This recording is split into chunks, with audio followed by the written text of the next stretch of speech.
Kedua dewa sejati abadi dari klan Kumeng yang sedang minum dan mengobrol pun menoleh, menatap Luo Feng di kejauhan yang telah memancarkan auranya, dengan rasa tertarik. Tekad spiritualnya selemah ini, hanya karena pertunjukan ilusi musik, dia sudah kehilangan kendali. Mungkin dia adalah dewa sejati abadi yang beruntung menerobos dari suku di luar, yang tidak memiliki teknik rahasia kultivasi tekad spiritual, sehingga sangat lemah. Kekurangan spiritual yang terlalu parah, sangat mudah dijadikan sasaran. Mereka berdua melihat ini sebagai tontonan yang menarik. Sebagai anggota klan Kumeng, mereka memang memiliki rasa superioritas terhadap para dewa sejati abadi biasa. Mereka merasa teknik rahasia mereka terlalu kasar, dan senjata harta karun mereka terlalu buruk. Dalam pandangan mereka, Luo Feng hanyalah seorang yang beruntung, yang berhasil menjadi dewa sejati abadi tanpa banyak kultivasi tekad spiritual. Jamuan 100 bunga yang indah dirusak olehnya. Sosok tinggi yang dipenuhi bulu hitam, dengan mata berwarna darah, dipenuhi amarah. Dia sedang tenggelam dalam musik, merasa itu adalah kenikmatan tingkat atas, namun kenikmatannya terganggu oleh Luo Feng. Dia adalah pemimpin ketiga dari kekuatan gelap organisasi Sanca Darah, yaitu Lai Mo, hanya dewa sejati abadi yang baru muncul, tidak perlu terlalu dipedulikan. Sosok bersisik hitam minum arak. Pemilik pavilion bunga mimpi akan segera menyuruhnya keluar, jika tidak, dia akan mempengaruhi jalannya seluruh jamuan 100 bunga. Sosok bersisik hitam ini adalah ketua organisasi Sanca Darah. Menarik. Tuan Kabut Putih mengamati Luo Feng dengan satu mata di bawah tubuh kabutnya. Saat ini, semua dewa sejati abadi lainnya di tempat itu memperhatikan Luo Feng, karena aura dewa sejati abadi yang memancar keluar secara alami akan memicu kewaspadaan dewa sejati abadi lainnya. Ini adalah naluri. Pemilik pavilion bunga mimpi, yang sedang menampilkan ilusi musik, terpaksa berhenti sejenak. Aku sudah tahu dia mudah terpengaruh oleh ilusi musik, tapi aku tak menyangka dia akan kehilangan kendali. Pemilik pavilion bunga mimpi tidak punya pilihan, dia harus memperhatikan perasaan para tamu terhormat lainnya. Ketika ilusi berhenti, Luo Feng sadar kembali, dan juga menyadari bahwa meja, makanan, arak, dan sebagainya di ruangan tempat dia berada telah hancur total. Banyak dewa sejati abadi di bangunan sekitarnya menatap ke sini, seolah sedang mendiskusikan sesuatu. Kehilangan kendali, Luo Feng diam-diam berkata, sepertinya ketika mempraktikkan teknik penyempurnaan hati 7 emosi, kurang cocok untuk mendengarkan ilusi musik pemilik pavilion bunga mimpi. Saudara Shang, maafkan aku. Luo Feng yang duduk bersila segera bangkit dan meminta maaf kepada Shang Tianyan di sampingnya. Bukan masalah besar, Shang Tianyan tertawa. Hanya saja aku tidak menyangka, kau lebih tenggelam daripada aku. Lagu pemilik pavilion bunga mimpi memang luar biasa. Luo Feng tersenyum, membuatku teringat banyak hal lama. Aku akan keluar berjalan-jalan dulu. Saudara Shang dan yang lain silakan lanjutkan. Mohon maaf, saya sebelumnya salah menerjemahkan nama teman baru Luo Feng. Nama teman baru Luo Feng adalah Shang Tianyan, bukan Yan Tian. Saya salah membedakan. Yan Tian adalah nama sekte yang dipimpin oleh Shang Tianyan. Sekte Yan Tian, secara harfiah berarti sekte api surgawi. Luo Feng melirik Morosa, lalu berjalan keluar.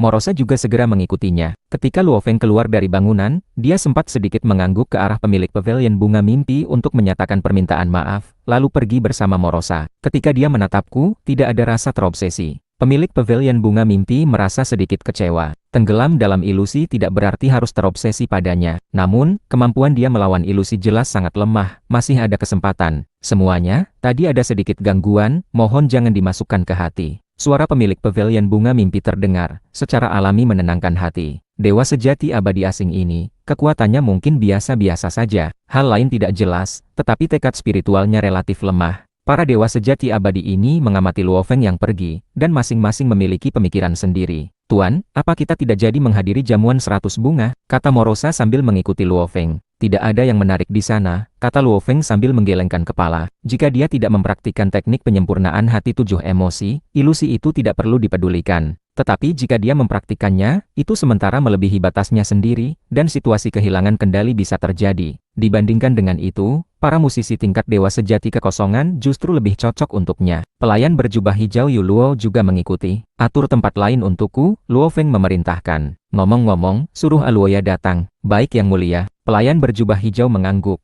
dan segera mengirim pesan untuk mulai mengatur. Tak lama, dia berbisik, Yang mulia, hari ini jamuan 100 bunga sedang berlangsung. Tamu di pavilion bunga mimpi sangat banyak. Aluoya sedang tampil di tempat lain, diperkirakan baru bisa datang sebentar lagi. Oh, Luo Feng menyapu pandangannya. Dengan kemampuan indera tubuh dewa sempurnanya, dia langsung mengunci sebuah aula. Aluoya sedang tampil di aula itu. Aluoya berdiri di sana, sulur-sulur merambat keluar dari permukaan tubuhnya, langsung melilit instrumen musik satu persatu. Berbagai instrumen musik berbunyi di bawah dorongan kekuatan ilahi, membuat para tamu tenggelam dalam ilusi. Setelah pertunjukan selesai, Aluoya segera membungkuk memberi hormat dan hendak pergi. Tunggu sebentar, salah satu pemuda yang duduk di kursi utama angkat bicara. Pemuda ini memiliki 4 tanduk melengkung berwarna ungu di atas kepalanya seperti mahkota, dengan mata yang membakar api ungu. Siapapun yang memiliki sedikit pengetahuan dapat mengenali bahwa pemuda ini adalah keturunan dari klan Mouli di kota Huyang. Aluoya hanya bisa berhenti. Aku sudah sering datang ke pavilion bunga mimpi ini, dan sudah sering mendengarkan lagu. Kau adalah musisi dengan bakat tertinggi. Pemuda klan Mouli itu berkata,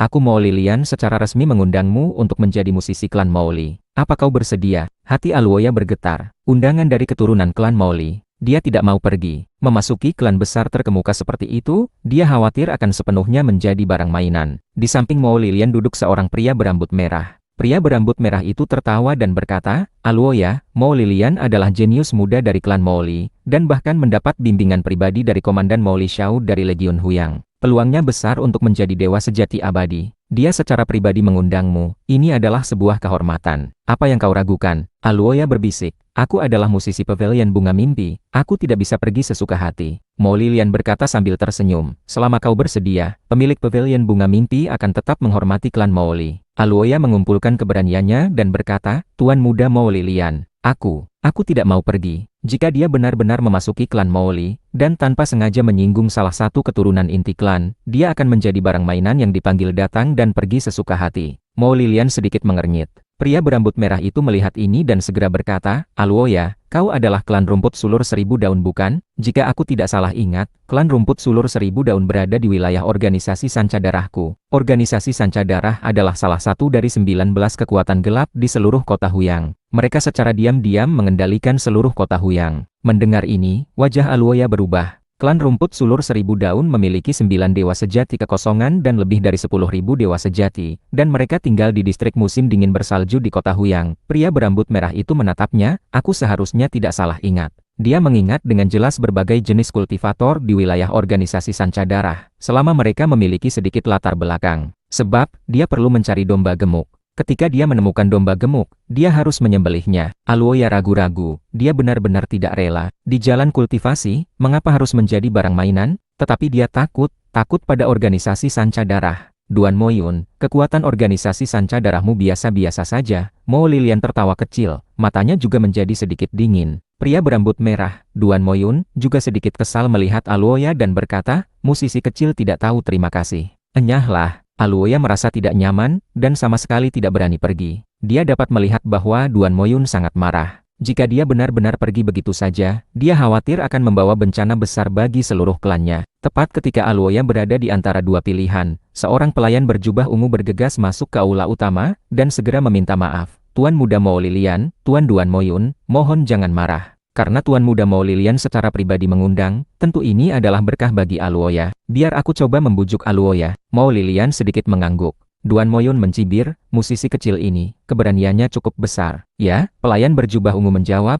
dan hendak menarik Aluoya keluar terlebih dahulu. Tiba-tiba, seluruh aula menjadi sunyi. Semua orang di tempat itu seolah menjadi lukisan, tidak bisa bergerak, dan tidak ada suara. Saat ini, seorang pria berambut hitam membawa seorang pelayan yang tampak lugu masuk ke aula ini. Luo Feng mencibir, pavilion bunga mimpi. Aku sudah bilang, aku sangat menghargai Aluoya. Kenapa musisi yang aku hargai, kalian berani memberikannya kepada seorang bocah kecil? Semua orang di tempat itu berada dalam ketakutan, termasuk Mouli Lian dan Duan Moyun. Dewa sejati abadi yang marah dapat dengan mudah menghancurkan mereka. Meskipun mereka memiliki latar belakang tidak sama dengan kekuatan. Misalnya, Luo Feng saat ini tidak mempedulikan latar belakang mereka, dan mereka hanyalah dua dewa sejati kekosongan. Pelayan berjubah hijau juga mengikuti ke aula, sangat cemas, berkata, Yang mulia Luo He, itu kesalahan pavilion bunga mimpi kami. Diam, bentak Luo Feng. Pelayan berjubah hijau segera tidak berani bersuara. Luo Feng menyapu pandangannya ke Duan Moyun dan Mouli Lian, lalu berkata dengan acuh tak acuh, mulai hari ini, kalian berdua dilarang memasuki pavilion bunga mimpi selangkah pun. Luo Feng berhenti, melirik pelayan berjubah hijau dan pelayan berjubah ungu, lalu melanjutkan berkata, dan kalian pavilion bunga mimpi, jaga Aluoya baik-baik.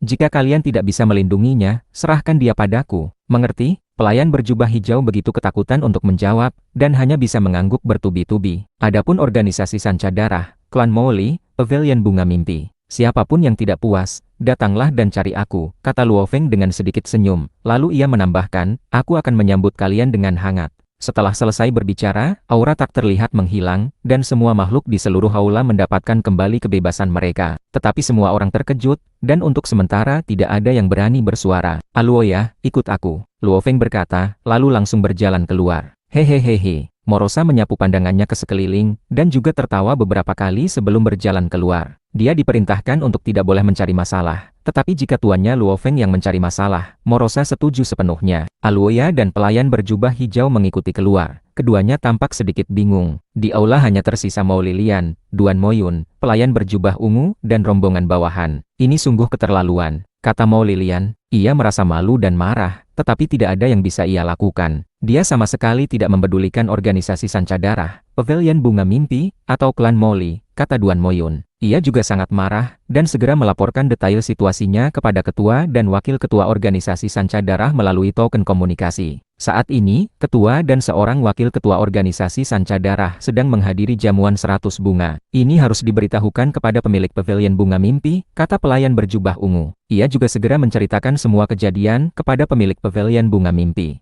Luo Feng tiba di aula bintang anggrek yang sudah dikenalnya. Makanan dan arak sudah disiapkan. Pelayan berjubah hijau berbisik, Yang Mulia, masalah hari ini mungkin akan menimbulkan sedikit gejolak.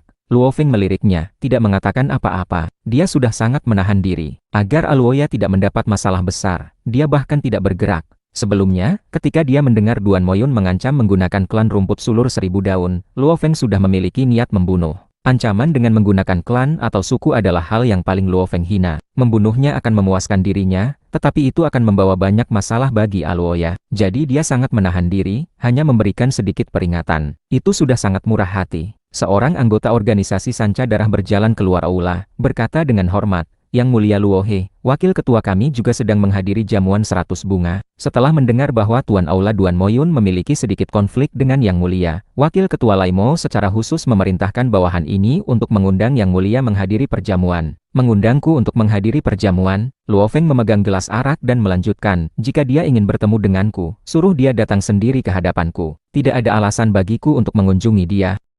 Luo Feng duduk di sana minum arak, sama sekali tidak mempedulikan wakil ketua organisasi Sanca Darah. Sejak tiba di benua asal dan menjalani kultivasi tertutup selama lebih dari 1 siklus, di satu sisi, tubuh dewa sempurnanya telah tumbuh sepenuhnya mencapai puncak, dan di sisi lain, dia telah secara mendasar melatih banyak teknik rahasia, mengubah potensi dirinya menjadi kekuatan pada tingkat tertentu. Dia tidak lagi seperti saat melawan Hei Duomo, yang hanya bisa mengandalkan satu jurus tebasan pedang kehidupan dan kematian berulang kali. Kini, tangan Luo Feng gatal, dan dia ingin bertarung dengan lawan yang lebih tangguh. Di seluruh kota Huyang, lawan yang cukup tangguh haruslah beberapa ahli yang paling kuat dari 5 keluarga besar, para pemimpin dari 19 kekuatan gelap, dan para pemimpin cabang dari beberapa kekuatan super di kota Huyang, atau beberapa monster tua yang bersembunyi. Luo Feng berpikir, berdasarkan informasi yang diberikan oleh Shang Tianyan, ia secara kasar menentukan lawan-lawan yang cukup kuat. Hanya lawan-lawan seperti itu yang bisa membangkitkan semangat bertarung Luo Feng sepenuhnya. Wakil ketua organisasi Sanca Darah Laimo, yang hanya menjabat sebagai wakil ketua di satu kekuatan gelap, seberapa kuat dia? Yang Mulia Luo He, memanggil wakil ketua untuk datang sendiri menemui Anda. Anggota organisasi Sanca Darah itu gemetar ketakutan, dia khawatir akan membuat wakil ketua marah saat dia melaporkan hal ini. Luo Feng melihat jauh melalui pintu aula dan berkata, wakil ketua organisasi kalian, sudah mendengarnya dengan sangat jelas. Jika formasi aula bintang anggrek menutup suara, tentu saja dunia luar akan sulit untuk mengintip. Tetapi Luo Feng tidak menyembunyikannya, formasi aula bintang anggrek terbuka lebar, sehingga semua yang dia katakan, semua dewa sejati abadi yang tertarik memperhatikan tempat ini, dapat melihat dan mendengar dengan jelas. Ya, saya permisi. Anggota organisasi Sanca Darah itu sangat ketakutan dan segera pergi. Pelayan berjubah hijau dan Aluoya di dalam aula juga sangat gugup. Pelayan berjubah hijau mengirimkan pesan suara, Yang Mulia, wakil ketua Laimo sangat kejam dan kuat, Yang Mulia sudah menghinanya sedemikian rupa, dia pasti tidak akan menahan diri. Luo Feng tertawa sambil mengangkat gelasnya, lalu berkata, ini disebut menghina, kau masih belum paham. Di jamuan 100 bunga, ketua organisasi Sanca Darah Muyang dan wakil ketua Laimo duduk bersebelahan. Mereka berdua awalnya tidak terlalu memperhatikan urusan di luar. Tetapi banyaknya pesan dari Duan Moyun membuat mereka berdua sedikit marah. Hal seperti ini terjadi di Pavilion Bunga Mimpi, pasti akan menyebar di kota Huyang. Jika ketua dan wakil ketua organisasi ada di Pavilion Bunga Mimpi namun berpura-pura tidak melihat, ketika berita ini menyebar, orang akan menganggap organisasi Sanca Darah takut. Organisasi Sanca Darah adalah salah satu dari 19 kekuatan gelap di kota Huyang. Alasan kekuatan gelap begitu mendominasi dan brutal adalah karena kekuatan. Tanpa kekuatan, mereka tidak punya hak untuk mengendalikan wilayah itu. Bagaimanapun juga, dia adalah dewa sejati abadi. Kau bicaralah dengannya dan selesaikan masalah kecil ini, kata Ketua Muyang. Baik, aku yang akan menyelesaikannya. Wakil Ketua Laimou kemudian memerintahkan bawahannya untuk menyampaikan pesan. Selama penyampaian pesan, mereka berdua tentunya mengamati dari jauh. Pemilik Pavilion Bunga Mimpi, dan beberapa dewa sejati abadi lain yang tertarik juga membagi sebagian pikiran mereka untuk memperhatikan. Aula Bintang Anggrek Luofeng tidak memiliki formasi yang menutup suara, jadi mereka semua melihat dan mendengar dengan jelas. Ingin bertemu aku, suruh dia datang sendiri ke hadapanku. Tidak ada alasan bagiku untuk mengunjungi dia. Kata-kata Luofeng terdengar oleh semua dewa sejati abadi yang memperhatikan. Hebat, menarik, dia sama sekali tidak menghormati organisasi Sanca Darah. Para dewa sejati abadi ini terkejut sekaligus senang. Mereka tidak mau bertarung sampai mati, tetapi melihat dewa sejati abadi lain bertarung sampai mati adalah tontonan yang jauh lebih menarik daripada jamuan 100 bunga. Dewa sejati abadi asing ini, kesombongannya tidak biasa. Organisasi Sanca Darah telah berakar di kota Huyang selama bertahun-tahun. Jika mereka menahan ini, mereka akan menjadi bahan tertawaan seluruh kota Huyang. Jadi organisasi Sanca Darah tidak bisa menahan diri. Mereka harus bertindak. Beberapa dewa sejati abadi yang memperhatikan menatap kedua pemimpin organisasi Sanca Darah. Wajah Ketua Muyang dan Wakil Ketua Laimou tidak terlihat bagus. Mata berdarah Laimou dipenuhi kekejaman. Ia berkata, "Ketua, ini tidak bisa dibiarkan. Jika kita membiarkannya, kita akan dicemooh oleh seluruh kota Huyang." Ketua Muyang berkata pelan, "Kita tidak seperti 5 keluarga besar yang memiliki latar belakang kuat. Wilayah organisasi Sanca Darah diperjuangkan dengan pembunuhan. Reputasi kekuatan gelap juga didapatkan melalui pembunuhan. Karena dia begitu tidak menghormati, mari kita lihat seberapa besar kemampuannya. Aku akan melihat kedalaman kekuatannya," kata Laimou sambil berdiri. Seorang idiot yang bahkan tidak bisa menahan ilusi. Aku ingin tahu dari mana datangnya kepercayaan dirinya. Menghadapi dewa sejati abadi manapun, jangan ceroboh, Ketua Muyang memperingatkan. "Tenang saja," jawab Laimou dan langsung berjalan keluar. "Wakil Ketua Laimou, kita semua diundang ke jamuan 100 bungaku," kata pemilik Pavilion Bunga Mimpi. "Masalah ini, pemilik Pavilion Bunga Mimpi tidak perlu ikut campur," kata Laimou. Dengan semua bulu di tubuhnya memancarkan cahaya menakutkan, auranya menyebar. Dia langsung berjalan menuju Aula Bintang Anggrek. Hanya dalam beberapa langkah, dia melintasi jarak yang jauh dan tiba di depan aula. Pemilik Pavilion Bunga Mimpi melihat ini dan hanya bisa mengikuti. Dua dewa sejati abadi berkonflik, ini adalah Pavilion Bunga Mimpi miliknya. Bagaimana dia bisa hanya menonton? Saudara Luohe sungguh ganas. Aku tidak berani memprovokasi organisasi Sanca Darah. Dia malah berani mengabaikannya seperti itu. Shang Tianyan sangat terkejut. 19 kekuatan gelap, semuanya mendapatkan reputasi melalui pembunuhan, membuat balai kota pun cukup waspada. Tuan Kabut Putih, yang juga anggota kekuatan gelap, sangat tahu kekuatan organisasi Sanca Darah. Organisasi Sanca Darah tidak mudah diprovokasi. Hebat. Ini jauh lebih menarik daripada jamuan 100 bunga. Kedua dewa sejati abadi dari klan Kumeng benar-benar bersemangat. Para kekuatan gelap ini, semuanya tidak mudah diprovokasi. Mari kita lihat hasil dari dewa sejati abadi ini yang memprovokasi organisasi Sanca Darah. Meskipun status mereka tinggi, mereka juga mewaspadai organisasi Sanca Darah. Kekuatan gelap umumnya tidak memiliki latar belakang yang besar, tetapi kekuatan mereka menakutkan. Seketika, lebih dari 10 dewa sejati abadi memandang ke Aula Bintang Anggrek dari jauh, dan pemilik Pavilion Bunga Mimpi bahkan mengikuti. Di dalam Aula Bintang Anggrek, pelayan berjubah hijau dan Aloya berdiri di sudut, sangat gugup. Akan terjadi masalah besar. Pelayan berjubah hijau Yuluo sangat panik. Berdasarkan pengalamannya tinggal di kota Huyang selama ini, berani menampar wajah organisasi Sanca Darah secara terang-terangan, organisasi Sanca Darah pasti akan bertindak. Apakah ini karena aku? Aloya khawatir dan menyalahkan diri sendiri. Dia juga tahu bahwa masalah telah mencapai tahap ini, dan dirinya sudah tidak lagi penting. Dia datang. Morosa di sudut matanya berbinar menatap keluar aula. Luofeng masih duduk dengan santai minum arak.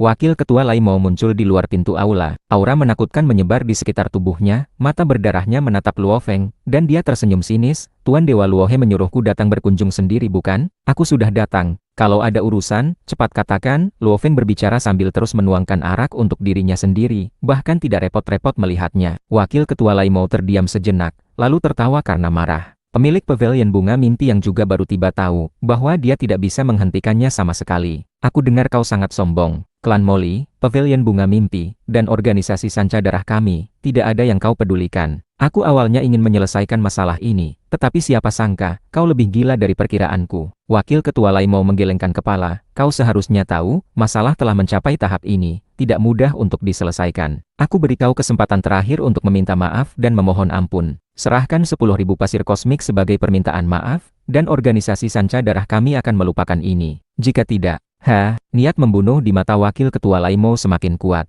Hei Duomo yang dibunuh Luofeng saat itu, total hartanya hanya sedikit di atas 10.000 pasir kosmik. Dewa sejati abadi baru yang miskin bahkan tidak bisa menghasilkan sebanyak itu. 10.000 pasir kosmik sudah cukup banyak. Dengan memaksa Luofeng menyerahkan sebanyak itu, organisasi sanca darah secara alami akan mendapatkan kembali kehormatan yang cukup.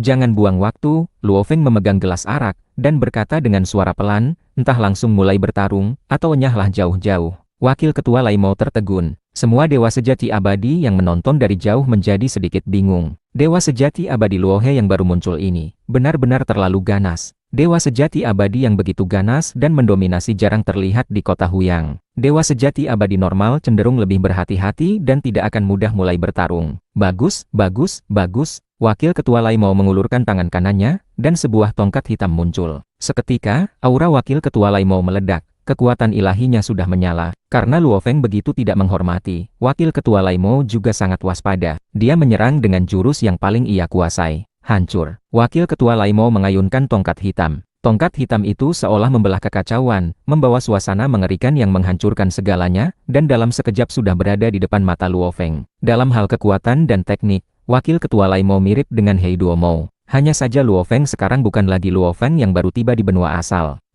Luofeng dengan ringan mengayunkan tangan kirinya, telapak tangannya seperti pedang, menampilkan tebasan pedang kehidupan dan kematian itu. Ketika telapak tangannya menyentuh tongkat hitam yang ingin menghancurkan segalanya itu, kekuatan tubuh dewa sempurna Luofeng meledak sepenuhnya melalui telapak tangannya. Mata Wakil Ketua Laimo langsung melebar. Dia hanya merasakan kekuatan yang tak tertandingi menghantamnya, tongkat hitam itu berbalik dan menghantam tubuhnya, dan tebasan pedang menyapu melewati tubuh Wakil Ketua Laimo. Tubuh Wakil Ketua Laimo sama sekali tidak mampu menahan perputaran hidup dan mati, tebasan pedang pun menembus tubuhnya. Hentikan, Ketua Organisasi Sanca Darah, yang menyaksikan dari jauh terkejut, tetapi sama sekali tidak punya waktu untuk menyelamatkan. Bagaimanapun, pertarungan di tingkat dewa sejati abadi sangat cepat. Luofeng masih duduk di tempatnya, tangan kirinya menggenggam jantung dewa sejati yang bersinar. Satu pertukaran jurus. Jantung dewa sejati Wakil Ketua Laimo telah ditangkap oleh Luofeng. Ampun, ampun. Wajah Wakil Ketua Perkumpulan Laimo muncul di permukaan jantung itu, tampak sangat ketakutan dan terus memohon ampun. Tongkat hitam itu dan beberapa harta pribadi lainnya terbang ke depan Luofeng. Luofeng menggesernya beberapa kali dengan tangan kanannya dan menggelengkan kepala, lumayan miskin. Pemilik pavilion bunga mimpi yang terkejut segera angkat bicara. Tuan Dewa Luohe, mohon tunjukkan belas kasihan. Kalian berdua adalah tamu terhormat pavilion bunga mimpiku. Aku menghormati pemilik pavilion bunga mimpi, kata Luofeng sambil menyimpan rampasan perang, juga mengamati jantung dewa sejati yang digenggam di tangan kirinya. Wakil Ketua Laimo, aku juga memberimu kesempatan terakhir. Keluarkan 20.000 pasir kosmik sebagai permintaan maaf, maka aku akan mengampuni nyawamu. Aku sangat murah hati. Senjata dan hartamu juga sudah termasuk di dalamnya. Jadi kau hanya perlu menambah 12.000 pasir kosmik lagi. Bayar, kau hidup. Tidak membayar, kau mati. Luofeng melihat jantung dewa sejati di telapak tangannya. Semua dewa sejati abadi lain yang menghadiri jamuan 100 bunga merasakan tekanan tak terlihat, bahkan beberapa merasa jantung mereka sendiri bergetar. Saat ini, mereka menyadari, seorang tokoh menakutkan telah tiba di kota Huyang. Aku bayar, aku bayar. Jantung di telapak tangan Luofeng mengeluarkan suara, wajah Wakil Ketua Laimo yang muncul di permukaannya dipenuhi kecemasan dan kepanikan. Apapun yang disebut martabat seorang ahli, saat ini hanyalah sampah. Wakil Ketua Laimo sama sekali tidak ingin mati. Di mana pasir kosmik sisanya? Tanya Luofeng. Ada pada ketua. Wakil Ketua Laimo mengeluarkan teriakan mendesak. Ketua, ketua, suaranya mengandung kekuatan ilahi tingkat dewa sejati abadi, dan secara alami menyebar jauh. Jika bukan karena formasi yang menutupi setiap sudut pavilion bunga mimpi, jangkauan penyebarannya akan jauh lebih luas. Swoosh! Sesosok bersisik hitam telah tiba di luar pintu aula bintang anggrek. Dia adalah ketua organisasi Sanca Darah, Muyang. Sebagai pemimpin sebuah kekuatan gelap, meskipun tubuh Muyang dipenuhi sisik hitam, auranya tersembunyi dan dia terlihat biasa saja. Namun, siapapun yang memiliki informasi akan tahu bahwa Muyang adalah salah satu sosok paling berpengaruh di kota Huyang, dengan kekuatan yang tak terduga. Bahkan pihak balai kota pernah mengalami kerugian di tangannya. 12.000 pasir kosmik. Aku yang akan membayarnya. Tolong lepaskan saudaraku. Ketua organisasi Sanca Darah Muyang tersenyum. Dan tongkat itu, organisasi Sanca Darah kami juga perlu menebusnya. Tolong sebutkan harganya. Ketua organisasi Sanca Darah, kau memang lugas. Luo Feng menggenggam jantung dewa sejati dengan tangan kirinya, dan dengan lambaian tangan, tongkat itu terbang keluar. Tongkat ini aku hargai 6.000 pasir kosmik. Kau mengembalikan senjata itu sebelum aku memberikan pasir kosmik. Saudara Luo He, aku sangat kagum. Ketua organisasi Sanca Darah Muyang tertawa memuji. Ketua Muyang sepenuhnya dapat memprediksi konsekuensi jika pasir kosmik itu tidak diberikan. Ini 18.000 pasir kosmik. Sebuah botol hitam muncul di tangan ketua organisasi Sanca Darah. Botol hitam itu terbang mendekati Luo Feng. Luo Feng menyapu dengan kekuatan ilahi dan memastikan bahwa jumlahnya tepat 18.000 butir, tidak lebih dan tidak kurang. Luo Feng menerima botol hitam itu dengan tangan kanannya, dan dengan jentikan tangan kirinya, jantung dewa sejati itu berubah menjadi seberkas cahaya dan terbang masuk ke dalam tubuh wakil ketua Laimo. Wakil ketua Laimo dengan cepat pulih dan berdiri, menatap Luo Feng dengan rasa takut. Selama negosiasi kedua belah pihak, dewa sejati abadi lainnya tidak berani angkat bicara. Bagaimanapun, jika terjadi kecelakaan, mereka takut kemarahan itu akan dialihkan kepada mereka. Aku benar-benar mengagumi kekuatan saudara Luo He. Wajar jika 20.000 pasir kosmik diberikan sebagai kompensasi kepada saudaramu, kata ketua organisasi Sanca Darah Muyang. Kami akan permisi dulu dari jamuan 100 bunga malam ini. Setelah mengatakan itu, ketua organisasi Sanca Darah langsung berjalan keluar. Wakil ketua Laimo mengikutinya, sementara pemilik pavilion bunga mimpi hanya bisa melihat dari samping. Luo Feng memandangi botol hitam di tangannya. Ketua ini, cukup sabar, pikir Luo Feng. Dari informasi yang dia ketahui, di antara 10 lebih dewa sejati abadi yang menghadiri jamuan 100 bunga kali ini, yang paling menakutkan kekuatannya dan paling kaya, seharusnya adalah ketua organisasi Sanca Darah Muyang. Meskipun 2 dewa sejati abadi dari klan Kumeng memiliki status tinggi, ada lebih dari 10 dewa sejati abadi dari klan Kumeng di kota Huyang, dan teknik rahasia yang mereka kultivasi menghabiskan banyak sumber daya. Berapa banyak sumber daya yang bisa mereka simpan? Sementara itu, ketua organisasi Sanca Darah memegang kendali penuh, dan telah lama menekan dan memeras semua kultivator dari berbagai ras di kota Huyang. Kekayaan yang terkumpul tentunya sangat besar. Tuan Dewa Luo He, pemilik pavilion bunga mimpi berjalan mendekat. Tidak pantas bagiku untuk tinggal lebih lama malam ini. Pemilik pavilion bunga mimpi, aku permisi dulu. Luo Feng bangkit. Dengan semua dewa sejati abadi yang masih melihatnya dari jauh, dia juga tidak bisa melanjutkan mendengarkan musik. Luo Feng pun pergi bersama Morosa. Pemilik pavilion bunga mimpi hanya bisa mengantar kepergiannya, dan dia berjanji, Tuan Dewa jangan khawatir, Aluoya akan kami urus dengan baik di pavilion bunga mimpi mulai sekarang. Pemilik pavilion bunga mimpi memang agak gugup. Mau bagaimana lagi, siapapun yang melihat Luo Feng berhasil menangkap jantung dewa sejati Laimo hanya dalam satu jurus pasti akan merasa gugup. Kekuatan Tuan Dewa Luo He ini terlalu kuat. Pemilik pavilion bunga mimpi mengantar kepergian Luo Feng dan yang lain. Dia seharusnya termasuk di antara segelintir ahli teratas di kota Huyang. Tapi mengapa dia kehilangan kendali di bawah ilusiku? Jamuan 100 bunga malam ini benar-benar menarik. Konflik ini, pada akhirnya organisasi Sanca Darah yang harus tunduk.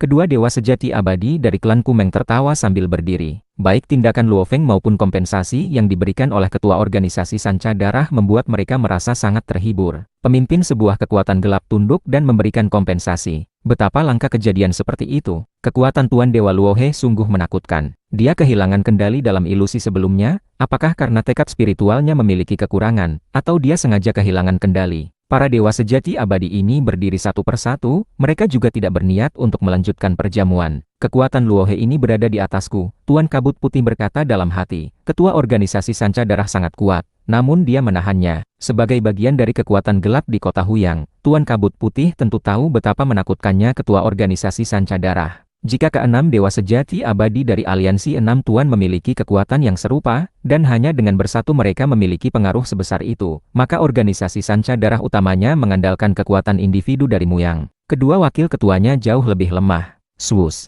swus, swus. Satu persatu dewa sejati abadi, entah sedang berdiskusi atau memikirkan hal-hal penting, terbang pergi. Hanya 2 dewa sejati abadi yang terobsesi pada pemilik pavilion bunga mimpi, Shang Tianyan dan Sang Shuyun, yang masih berada di tempat. Saudara Luo He yang baru ku kenal ini, kekuatannya tidak biasa. Shang Tianyan memuji. Dia bahkan bersedia minum bersamaku dan mengakuiku sebagai temannya. Dengan kekuatan seperti itu, bagaimana mungkin dia kehilangan kendali dalam ilusi? Sang Shuyun dipenuhi kebingungan. Seorang dewa sejati abadi mungkin memiliki tekad spiritual yang lemah. Tapi dewa sejati abadi sekuat ini, tekad spiritualnya mustahil lemah. Benar, baik itu memurnikan garis keturunan binatang aneh atau mengolah teknik rahasia yang kuat. Itu semua membutuhkan tekad spiritual yang sangat kuat, kata Shang Tianyan. Tapi dia baru saja kehilangan kendali, kata Sang Shuyun. Kita sama-sama melihatnya. Shang Tianyan terdiam, mengangguk. Ya, dia memang kehilangan kendali tadi. Aku tidak mengerti. Mata Sang Shuyun dipenuhi kebingungan. Terkadang, kehilangan kendali belum tentu karena ilusi yang terlalu kuat, kata Shang Tianyan. Bisa jadi karena dia secara sukarela tenggelam di dalamnya. Secara sukarela tenggelam di dalamnya. Sang Shuyun menatap Shang Tianyan. Apa ada sesuatu yang dia cari di dalam ilusi? Shang Tianyan melihat pemilik pavilion bunga mimpi yang terbang mendekat dari jauh. Matanya langsung berbinar, dan dia segera memanggil pemilik pavilion. Mata Sang Shuyun yang melihat pemilik pavilion bunga mimpi juga melembut.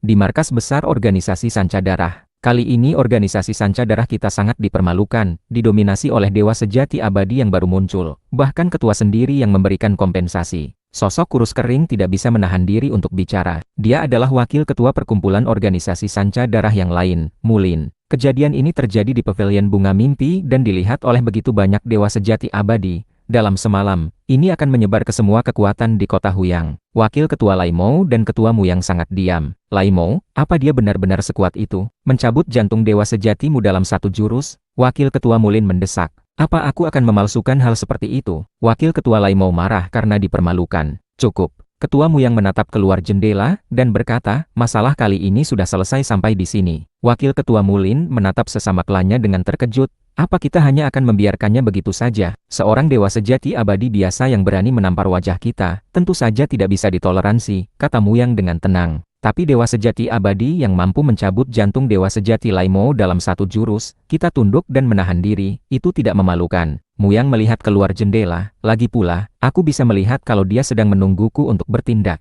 Dia tahu banyak informasi tentang aku, tapi aku tidak tahu apa-apa tentang dia. Tentu saja aku tidak boleh bertindak. Tunggu saja, setelah aku tahu detail kekuatannya, aku akan membuatnya membayar harganya. Ada lebih dari 10 dewa sejati abadi yang menyaksikan konflik kali ini. Dari 1 ke 10, dan dari 10 ke 100, semua kekuatan yang memiliki informasi sedikit saja sudah mendapatkan rincian konflik ini malam itu juga. Semua pihak mencatat nama Luohe. Di sebuah bangunan kecil di Aula Yanfeng. Luohe ini, benar-benar menarik. Pemilik Aula Yanfeng melihat informasi terbaru. Dia kehilangan kendali saat mendengarkan ilusi musik pemilik pavilion bunga mimpi, tapi kemudian, tanpa menggunakan harta senjata, hanya dengan uluran tangan dia mencabut jantung dewa sejati wakil ketua organisasi Sanca Darah. Sosok kabut abu-abu yang sedang menyusun informasi di sampingnya berkata dengan acuh tak acuh. Dia bertindak di depan ketua organisasi Sanca Darah Muyang, jelas dia sudah siap untuk bertarung dengannya. Tapi Muyang menahan diri, dan tunduk. Paman kedua, menurutmu siapa yang lebih kuat di antara mereka berdua? Pemilik Aula Yanfeng bertanya dengan rasa ingin tahu. Wilayah organisasi Sanca Darah diincar oleh terlalu banyak kekuatan, dan 5 keluarga besar bahkan pernah bertindak kejam. Tapi dalam beberapa upaya pembunuhan yang kami selidiki, ketua organisasi Sanca Darah selalu selamat. Beberapa dewa sejati abadi dari 5 keluarga besar bahkan mati di tangan ketua organisasi Sanca Darah. Sampai sekarang, kami belum berhasil menyelidiki kekuatan aslinya, kata sosok kabut abu-abu itu. Adapun Luohe, kami hampir tidak tahu apa-apa tentang dia terlalu misterius. Siapa yang lebih kuat? Hanya pertarungan yang akan menjawabnya, kata sosok kabut abu-abu. Berdasarkan pemahamanku tentang ketua organisasi Sanca Darah, masalah ini tidak akan berakhir begitu saja. Mata pemilik Aula Yanfeng dipenuhi antisipasi. Di dalam Dongfu super besar nomor ketiga, Mo Limeng melihat informasi terbaru yang dikirim dari balai kota, dan tidak bisa menahan keterkejutannya. Luohe ini benar-benar mampu menekan organisasi Sanca Darah. Peringkatnya langsung dinaikkan menjadi tingkat A oleh Balai Kota. Balai Kota memberikan peringkat untuk setiap dewa sejati abadi, dari yang tertinggi ke terendah adalah 4 tingkat, A, B, C, D. Tingkat A tertinggi berarti, itu adalah dewa sejati abadi yang tidak dapat ditaklukkan bahkan jika 1 legiun Huyang dikirim. Di dalam restoran dunia api, terdapat sebuah bangunan kecil tersembunyi. Beberapa hari ini, pasti banyak sekali kekuatan yang mengunjungimu di kota Huyang kan? Shang Tianyan dan Luo Feng duduk saling berhadapan. Suozi bertugas melayani di samping, dengan hormat menyajikan makanan dan anggur berkualitas. Sementara itu, Morosa hanya bisa menunggu di luar bangunan kecil. Luo Feng menghela napas, banyak sekali kekuatan yang langsung mengunjungi Dongfuku. Ketika aku pergi ke pavilion bunga mimpi, juga ada kekuatan yang menunggu di sana. Itu sebabnya aku bersembunyi di restoran ini. Setidaknya, restoran kecil ini cukup sunyi. Hahaha, saat kau memaksa organisasi Sancadarah untuk menundukkan kepala dan memberikan kompensasi, kau sudah menjadi salah satu dari segelintir orang paling berpengaruh di kota Huyang. Shang Tianyan tertawa. Entah berapa banyak dewa sejati abadi yang iri. Dewa sejati abadi biasa seperti kami, pengaruhnya jauh tidak sebanding denganmu. Kesenjangan antar dewa sejati abadi sangatlah besar. Perbedaan kekuatan tubuh dewa, perbedaan senjata, teknik rahasia, ranah hukum, bakat garis keturunan, tekad spiritual. Semua faktor ini menyebabkan kesenjangan yang luar biasa. Jika tebakanku tidak salah, penilaian balai kota terhadapmu mungkin sudah dinaikkan menjadi tingkat A, kata Shang Tianyan. Tingkat A, Luo Feng penasaran. Seorang dewa sejati abadi yang tidak dapat dikalahkan oleh satu legiun kota Huyang biasanya dinilai tingkat A. Pada tingkat ini, balai kota tidak akan dengan mudah mengambil tindakan, kata Shang Tianyan. Luo Feng berpikir, satu legiun kota Huyang dipimpin oleh seorang dewa sejati abadi tingkat atas, didorong oleh puluhan ribu dewa sejati kekosongan dan jutaan dewa sejati elit, mengendalikan senjata mekanis legiun secara kolektif. Kekuatan gabungan mereka sudah memiliki sebagian dari kekuatan ranah penguasa kekacauan. Dengan kekuatanmu, bahkan jika tidak bisa melawan secara langsung, kau pasti bisa memanfaatkan keunggulan dan kekuranganmu, membuat satu legiun tidak berdaya kan? Shang Tianyan tertawa. Kau tidak menggunakan senjata atau harta langka, namun kau menangkap jantung dewa sejati milik wakil ketua Laimo dengan satu tangan. Semua orang bisa tahu, setelah kau meledak dengan kekuatan penuh, meskipun ada kesenjangan dengan satu legiun sulur naga, kau dapat bermanuver melalui berbagai teknik. Luo Feng tersenyum kecil dan tidak berkomentar lebih jauh.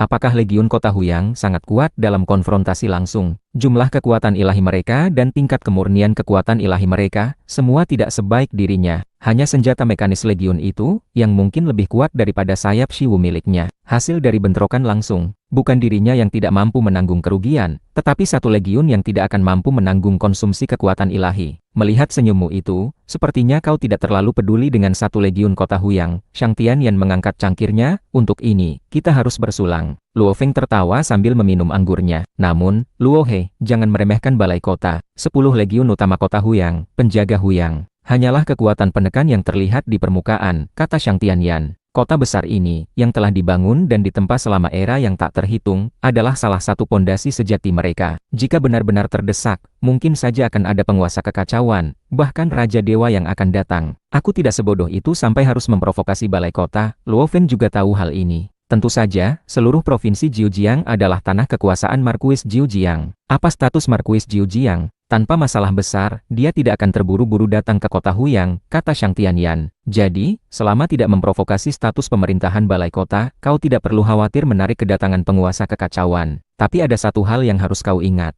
Ekspresi Shang Tianyan menjadi jauh lebih serius. Jangan pernah terlibat dalam konflik antara negara Shi dan negara Yu. Shang Tianyan berbisik. Ini adalah pusaran air paling mengerikan di kota Huyang. Begitu terseret masuk, betapapun kuatnya dirimu sebagai individu, kau mungkin akan hancur berkeping-keping. Konflik antara negara Shi dan negara Yu. Luo Feng penasaran. Sejak negara Shi didirikan, itu terus berekspansi dan menginvasi daerah sekitarnya. Sekarang berbatasan dengan negara Yu kami. Tentunya ada banyak konflik, kata Shang Tianyan. Sebagai kota besar perbatasan, konflik terselubung tidak pernah berhenti. Contohnya kamar dagang Zanyun, itu adalah kamar dagang negara Shi. Luo Feng mengangguk, ketua kamar dagang Zanyun juga mengunjungi Dongfuku kemarin, tapi aku tidak terlalu mempedulikannya. Hanya karena pihak lain berasal dari negara Shi, Luo Feng tidak mau menjalin hubungan terlalu dalam. Tidak mempedulikannya sudah benar, kata Shang Tianyan, karena ini adalah kota besar perbatasan, negara Yu tidak punya alasan untuk melarang perdagangan normal. Kamar dagang Zanyun terlihat sangat teratur di permukaan, tapi negara Shi sudah mengirim sekelompok dewa sejati abadi ke kota secara diam-diam. Selama negara Shi mau, mereka bisa memobilisasi kekuatan besar kapan saja, kata Shang Tianyan. Ini juga merupakan bahaya terbesar bagi kota Huyang. Suatu hari, jika kedua negara dewa itu bertarung, sangat normal tempat ini dihancurkan menjadi abu. Shang Tianyan menghela napas dan mengangkat gelas anggur. Dia menjalani sebagian besar hidupnya di kota Huyang. Tentu saja dia tidak ingin melihat kota Huyang hancur menjadi reruntuhan. Kita tidak bisa berbuat banyak mengenai konflik antara kedua negara dewa. Biarkan saja mengalir apa adanya. Luo Feng juga menemaninya minum. Dia sangat menyukai teman yang satu ini. Shang Tianyan, kepribadiannya terus terang. Selain itu, ketika dia bertanya tentang kebingungan dalam kultivasi tubuh dewa, Shang Tianyan tidak menutup-nutupinya. Sebagai salah satu ahli pemurnian harta terbaik di kota Huyang, Shang Tianyan jauh lebih ahli darinya dalam aspek pembuatan senjata. Luo Feng menemui beberapa kebingungan saat memahami diagram kekuatan besar kekacauan tanpa bimbingan guru. Bagi Shang Tianyan, hanya dengan beberapa kata dia sudah bisa menunjukkan intinya. Jika dia mempelajarinya sendiri, dengan dasar pemahaman hukumnya yang kuat, dia juga bisa memahaminya, tetapi akan memakan waktu lebih lama dan dia akan mengambil jalan memutar. Luo Feng sangat menghargai niat baiknya untuk memberikan bimbingan. Mereka berdua makan, minum, dan mengobrol. Meskipun mereka mendapatkan sepotong informasi tentang kota Huyang, mengobrol dengan Shang Tianyan membuat Luo Feng memiliki pemahaman yang lebih mendalam tentang berbagai kekuatan di kota Huyang. Aku harus akui, restoran ini memiliki cita rasa yang unik.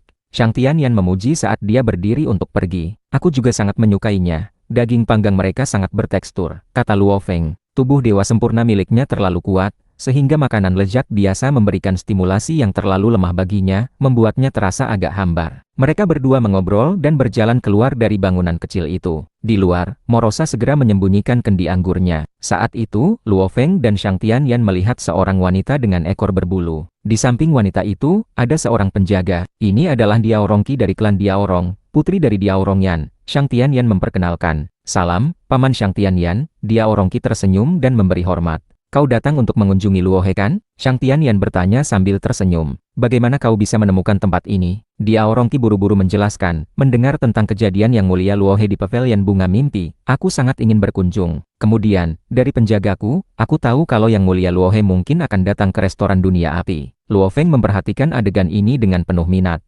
Penjaga di samping wanita itu adalah Suoyun, dewa sejati muda dari tim suku yang dulu dia selamatkan. Suoyun segera menjelaskan dengan hormat, Yang mulia, saya tinggal bersama saudaraku, Suozi. Saat mengobrol, aku tidak sengaja tahu bahwa Yang mulia pernah datang ke restoran dunia api. Sungguh kebetulan, Luo Feng memandang wanita dengan ekor berbulu itu, Diao Rongqi. Ada urusan apa kau mencariku? Aku ingin berguru. Mata Diao Rongqi bersinar terang. Aku ingin berguru pada Yang mulia. Ayahmu adalah dewa sejati abadi, dan kau datang untuk berguru padaku. Luo Feng menatapnya dengan heran. Ayahku ahli dalam membuat obat, dan tidak ahli dalam pertarungan. Diao Rongqi memberitahu dengan hormat. Aku bersedia mempersembahkan 5.000 pasir kosmik, hanya berharap bisa berguru pada Yang mulia. Luo Feng menggelengkan kepalanya dan menoleh ke Shang Tianyan. Shang Tianyan, ayo kita pergi. Shang Tianyan tidak membujuk, karena menerima murid adalah masalah yang sangat serius. Dia terbang bersama Luo Feng untuk pergi. Yang mulia, Diao Rongqi dengan cemas berkata, tolong beri aku kesempatan untuk diuji. Ingin berguru pada tuanku. Mimpilah, kata Morosa sambil melirik Diao Rongqi, lalu mengikuti Luo Feng pergi. Diao Rongqi berdiri di tempatnya, berpikir sejenak, lalu berbalik dan berjalan, sambil memerintahkan, Suoyun, kau tetap di restoran ini. Segera beritahu aku jika kau melihat Yang mulia Luo He. Siap, Suoyun menjawab dengan hormat, memperhatikan nona mudanya pergi. Suozi berjalan mendekat, berkata, Suoyun, bagaimana kau bisa dengan santai menyebarkan berita tentang Yang mulia Luo He? Suoyun memandang saudaranya dan berkata, nona mudaku hanya ingin mengunjungi Yang mulia, dan dia tidak punya niat jahat.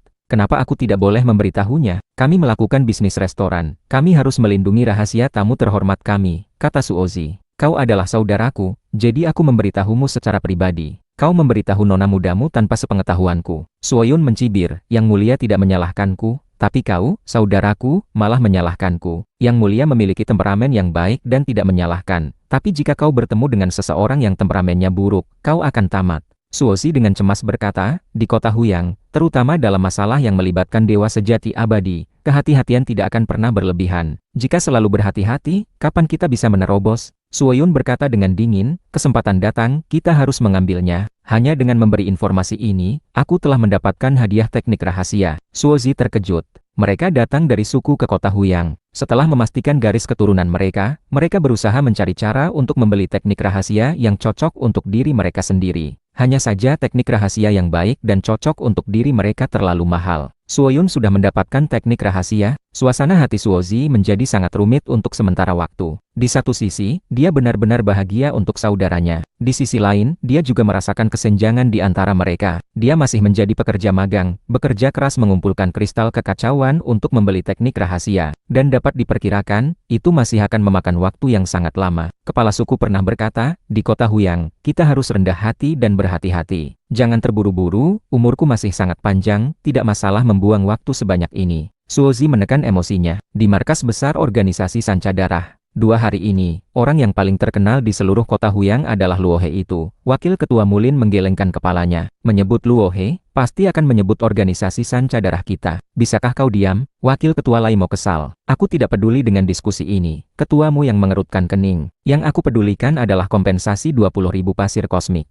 Aku sangat miskin sekarang, setiap pasir kosmik sangat penting bagiku. Wakil Ketua Mulin dan Wakil Ketua Laimo saling pandang. Kami berdua tidak punya lagi. Wakil Ketua Mulin buru-buru berkata, Ketua, apapun yang bisa aku pinjam, sudah lama aku pinjamkan kepadamu. Kali ini kau membayarkan 18.000 pasir kosmik untukku. Jika dihitung, kau masih berutang 5.000 pasir kosmik padaku, kata Wakil Ketua Laimo. Kedua wakil ketua juga sedikit bingung. Ketuamu yang memiliki sebagian besar sumber daya organisasi Sanca Darah, tetapi selalu sangat miskin. Dia membuat mereka berdua takut untuk meminjamkan lagi. Mu yang menatap dingin, aku tidak meminjam dari kalian. Aku bertanya pada kalian, apakah ada mangsa bagus yang kalian temukan akhir-akhir ini? Kami juga sudah memerintahkan bawahan untuk mencari mangsa, jelas Wakil Ketua Laimo. Namun, ketua juga tahu, Dewa Sejati Kekosongan di kota Huyang sangat berhati-hati. Mereka tidak menunjukkan harta karun, sehingga sulit untuk menemukan mangsa yang cocok. Dalam satu era terakhir ini, aku telah membunuh 122 Dewa Sejati Kekosongan, dan totalnya aku mendapatkan 1.800 pasir kosmik. Aku mengambil 1 bagian, dan ketua mengambil 9 bagian. Itu sudah lama aku berikan padamu. Dalam satu era terakhir ini aku telah membunuh 132 mangsa, dan total mendapatkan 1.200 pasir kosmik.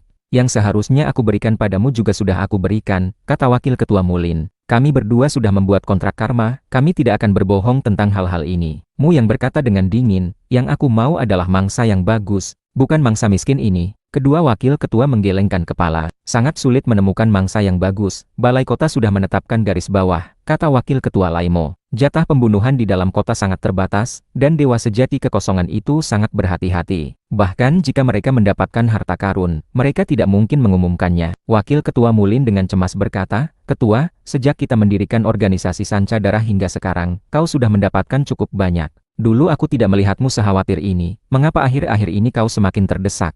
Dia dan ketua berasal dari ras yang sama dan berlayar bersama ke kota Huyang. Ada banyak hal yang bisa dia katakan, sementara wakil ketua Laimo tidak berani. Bagaimana dengan biaya tinggal yang dipungut?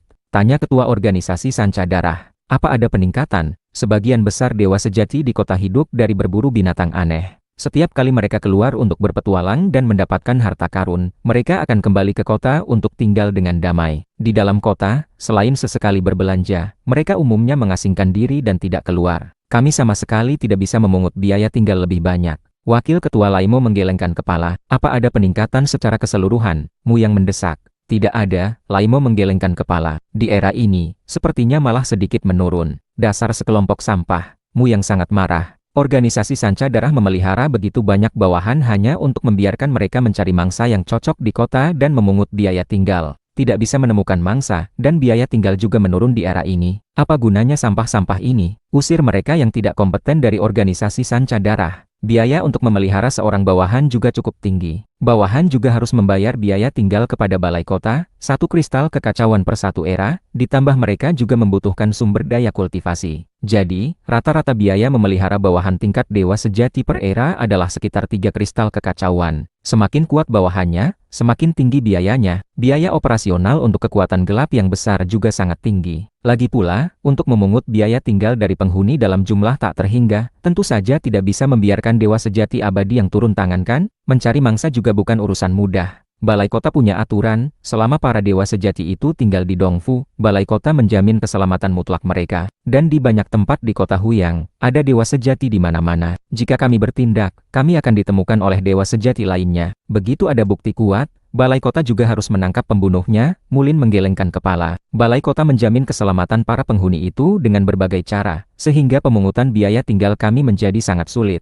Pemungutan biaya tinggal oleh balai kota adalah pemungutan resmi, dan setiap dewa sejati harus membayar. Namun, setelah membayar, ada juga berbagai perlindungan. Inilah sebabnya banyak dewa sejati mendambakan tinggal di kota-kota besar. Kekuatan gelap juga memungut biaya tinggal, tetapi sebagian besar penghuni berusaha keras untuk menghindarinya. Misalnya, mereka bersembunyi di Dongfu pada hari biasa. Ketika bepergian, mereka pergi ke tempat-tempat yang ramai, bahkan sekelompok dewa sejati bertindak bersama. Organisasi Sanca Darahku yang menopangnya, kalian berdua harus memikirkan cara. Mata ketuamu yang menjadi lebih ganas. Bagaimana cara menemukan mangsa yang bagus? Bagaimana cara memungut lebih banyak biaya tinggal? Kami akan memikirkan caranya, kedua wakil ketua menjawab di mulut mereka. Namun, organisasi Sanca Darah telah beroperasi begitu lama. Cara yang bisa digunakan sudah lama digunakan.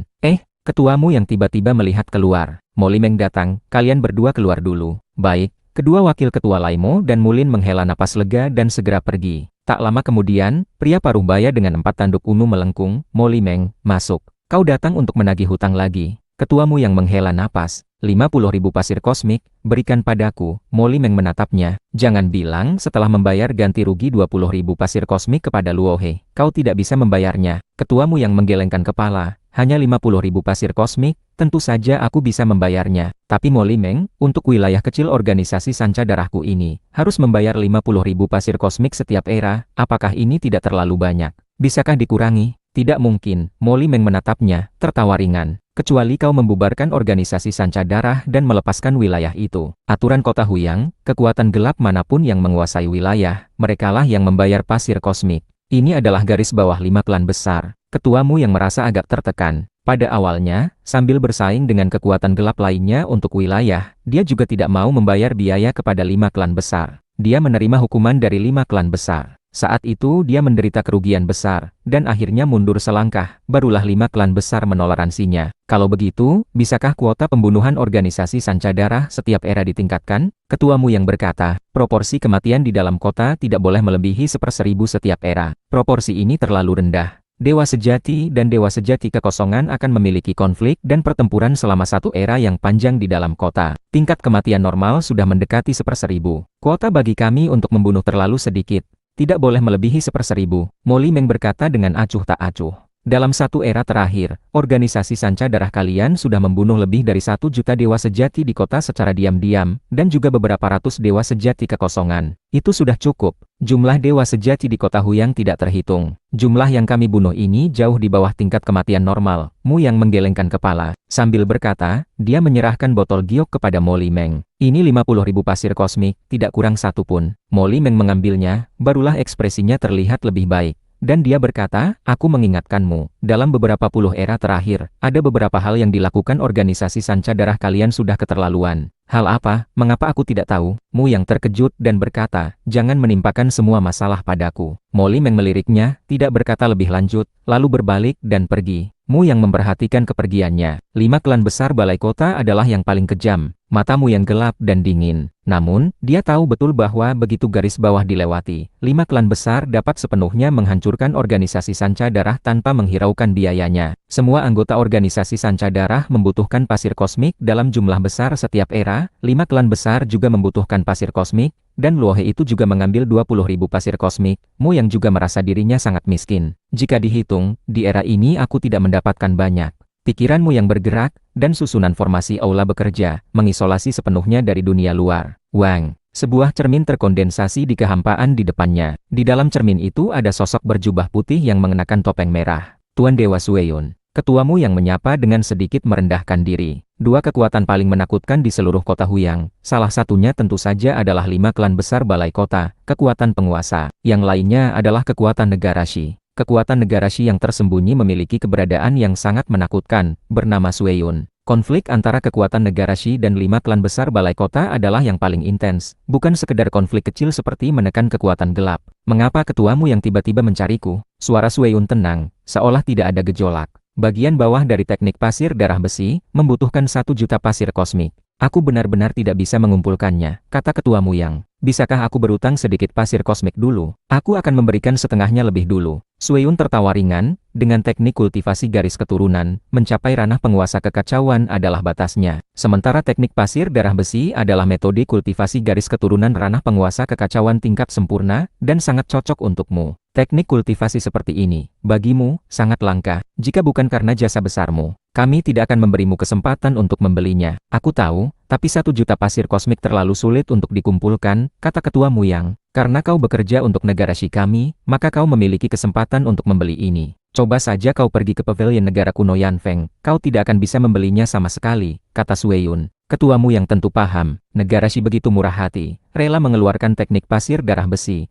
Metode kultivasi garis keturunan yang bisa disebut tingkat paling atas, secara alami membuatmu yang menjadi gila karenanya. Dengan metode kultivasi biasa, dia tidak punya harapan mencapai ranah penguasa kekacauan seumur hidupnya. Tetapi teknik kultivasi garis keturunan yang paling sempurna ini setidaknya memberinya secercah harapan untuk menjadi penguasa kekacauan. Jika kau menjalankan organisasi sanca darah perlahan-lahan, tentu saja kau akan lambat mendapatkan uang, Sueyun berkata pelan. Jika kau ingin mendapatkan banyak, kau harus mengambil sedikit resiko. Pikirkan baik-baik. Setelah itu, koneksi terputus. Ketuamu yang merenung. Dia telah berurusan dengan semua pihak di kota Huyang, dan terjerat cukup dalam dengan balai kota dan kekuatan negara Shi. Bisnis normal di kota Huyang, di bawah infiltrasi balai kota, tidak mungkin menghasilkan terlalu banyak uang. Aku perlu waktu untuk mengakumulasikannya perlahan. Untuk menghasilkan uang dalam jumlah besar, aku memang harus mengambil resiko. Mata ketuamu yang menjadi semakin dingin. Selama teknik pasir darah besi aku dapatkan, aku akan segera meninggalkan kota Huyang. Biar saja balai kota dan kekuatan negara Shi bertarung sekuat apapun, aku tidak akan terlibat. Di Dongfu Kekacauan Jia nomor ke-913. Di atas gunung yang tinggi, Luo Feng duduk di atas batu besar, minum sendirian. Sebenarnya, dia sedang menjalankan teknik pemurnian hati kehancuran besar. Tekad spiritualnya terus-menerus dihancurkan dan diasah, membuat tekad spiritualnya menjadi lebih padat setiap kali terkumpul. Ini adalah adaptasi bertahan hidup yang normal. Di bawah penghancuran dan pengasahan yang super kuat, setiap kali tekad spiritual berkumpul, secara alami harus melawan penghancuran dan pengasahan ini. Kemajuan dalam waktu singkat tidak seefektif teknik pemurnian hati 7 emosi, tetapi teknik pemurnian hati kehancuran besar memiliki keunggulan karena dapat dilakukan dalam jangka panjang, dan efeknya akan baik seiring waktu. Dengan bimbingan Shang Tianyan, aku tidak akan butuh waktu lama untuk memahami teori lapisan kedua diagram kekuatan besar kekacauan. Luo Feng memiliki pemahaman yang sangat mendalam tentang hukum, jadi dia juga cepat memahaminya. Namun, bahkan jika aku memahaminya sepenuhnya, apa gunanya? Miskin sekali. Aku sama sekali tidak mampu membeli bahan yang dibutuhkan untuk pemurnian tubuh kedua. Luo Feng juga pusing. Pemurnian tubuh pertama, hanya untuk membangun fondasi, sudah menghabiskan bahan senilai 100.000 pasir kosmik. Berdasarkan perkiraan, pemurnian tubuh kedua setidaknya membutuhkan beberapa kali lipat jumlah bahan. Pemurnian tubuh ketiga, terus meningkat beberapa kali lipat lagi. Di mana aku harus mendapatkan pasir kosmik? Luo Feng merasa sangat khawatir untuk sementara waktu. Dengan kekuatannya saat ini, jika dia ingin meningkatkan kekuatannya secara signifikan, entah itu menerobos ranah besar tekad spiritual puncak ranah penguasa kekacauan, atau melakukan pemurnian tubuh kedua pada tubuh dewa sempurna. Tubuh dewanya terlalu besar, dan kekuatan ilahinya juga sangat murni. Peningkatan yang dibawa oleh setiap pemurnian tubuh tentunya sangat jelas. Peningkatan tekad spiritual tidak bisa terburu-buru. Aku perlu mengasahnya perlahan dari waktu ke waktu. Luo Feng tahu hal ini. Bahan untuk pemurnian tubuh kedua, aku harus memikirkan cara. Masih terlalu miskin. Memikirkan hal ini, Luo Feng mulai memeriksa misi hadiah melalui token komunikasi rahasia Aula Yan Feng.